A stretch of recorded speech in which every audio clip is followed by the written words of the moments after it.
একটি ছোট্ট গ্রাম ছিল যার নাম ছিল ফরুয়াপাড়া। নামটা যতটা সুন্দর ছিল গ্রামটিও ছিল ঠিক ততটাই মনোরম। ওই গ্রামেই থাকতো মাসুদ নামের একটি ছেলে। মাসুদ তার মা আর বোনের সাথে থাকতো এবং সে তাদের দুজনকে খুব ভালোবাসতো। কিন্তু তারা ছিল ওই গ্রামের সব থেকে দরিদ্র পরিবার। মাসুদের স্বপ্ন ছিল তার কাছে অনেক টাকা থাকবে, একটা বড় বাড়ি হবে এবং দামি দামি গাড়ি থাকবে।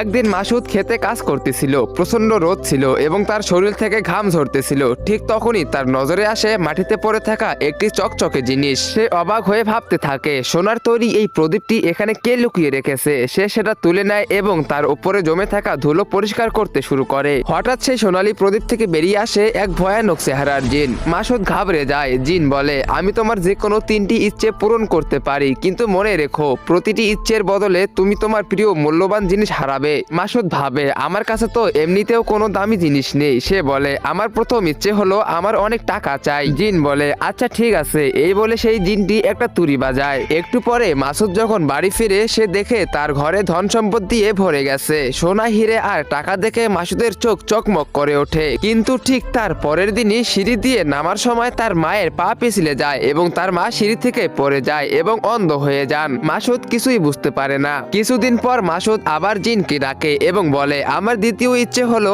আমার দুনিয়ার সব থেকে দামি গাড়ি চাই। জিন বলে, যথা আজ্ঞা আমার প্রভু, আপনি যা বলবেন তাই হবে, এবং আবারও একটি তুড়ি বাজায়। মাসুদ পিছনে ফিরে দেখে তার বাড়ির সামনে একের পর এক লাক্সারি গাড়ি দাঁড়িয়ে আছে। তো বন্ধুরা, এরপর কি হতে চলেছে মাসুদের সাথে এবং তার কি মূল্যবান জিনিস হারাতে চলেছে তোমরা সেটা দেখতে পারবে পার্ট 2-তে। পার্ট 2 দেখতে চাইলে ভিডিওতে লাইক করে চ্যানেলটিকে সাবস্ক্রাইব করে দাও, আর টিকটক ফেসবুক থেকে দেখে থাকলে ফলো করে দাও, আর অবশ্যই কমেন্ট বক্সে পার্ট 2 লেখো।